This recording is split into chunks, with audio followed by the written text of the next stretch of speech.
మాజీ మంత్రి కాకాని గోవర్ధన్ రెడ్డి ముఖ్య అనుచరుడు అల్లంపాటి నిరంజన్ రెడ్డిని సిట్ పోలీసులు అరెస్ట్ చేశారు.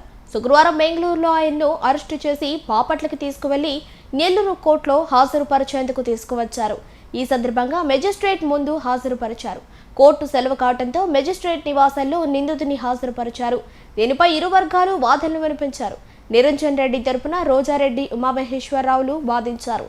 సర్వేపల్లి నియోజకవర్గంలోని సర్వేపల్లి కనుపూరు చెరువులో అక్రమ తవ్వకాలకు పాల్పడ్డారన్న ఆరోపణలతో ఆయనపై సిట్ విచారణ జరుగుతోంది. ఈ విచారణలో కేసు నమోదు చేసి మెజిస్ట్రేట్ ముందు హాజరుపరిచారు. వాదనలు విన్న మెజిస్ట్రేట్ నిరంజన్ రెడ్డికి బెయిల్ మంజూరు చేశారు.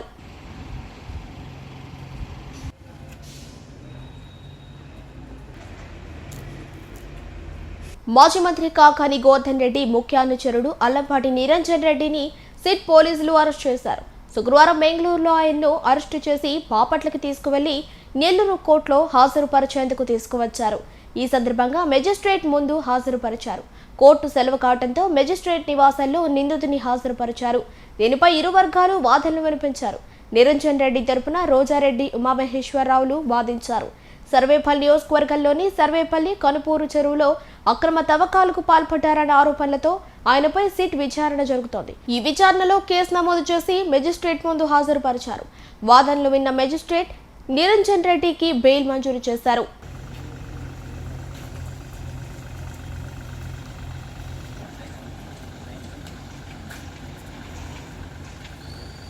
పోలీస్ స్టేషన్ సంబంధించి క్రైమ్ నంబర్ 228/2021 అనే కేసులో గ్రావెల్ ఇల్లీగల్గా మైనింగ్ చేశారన్న ఆరోపణలతో దాంట్లో నిరంజన్ రెడ్డి గారి పాత్ర ఉన్నదని, దాంతోపాటు ఆయనకి గోవర్ధన్ రెడ్డి గారి యొక్క సపోర్ట్ ఉన్నదని అభియోగాలతో నిరంజన్ రెడ్డి గారిని నేను అరెస్ట్ చేసి సిట్, స్పెషల్ సిట్ అంటే సిబిసిడి సిట్ పోలీసులు అరెస్ట్ చేసి ఈరోజు కోర్టు వారి ముందర ప్రొడ్యూస్ చేశారు.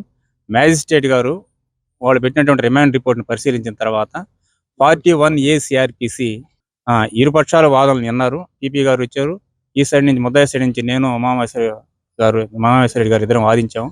ఇద్దరు వాదనలు విన్న తర్వాత పోలీసు వారు 41A CRPC నిబంధనలు పాటించలేదని, ఆ క్రమంలో ముద్దాయిని జ్యుడిషియల్ కస్టడీకి పంపించాల్సినటువంటి అవసరం కనిపించడం లేదని, అవసరం చూపిస్తూ పోలీసు వారు ఎటువంటి సాక్ష్యాలు ప్రవేశపెట్టలేదని అభిప్రాయపడుతూ రిమాండ్ని తిరస్కరిస్తూ ముద్దాయికి సెల్ఫ్ బౌండ్ మీద రిలీజ్ చేయడం జరిగింది.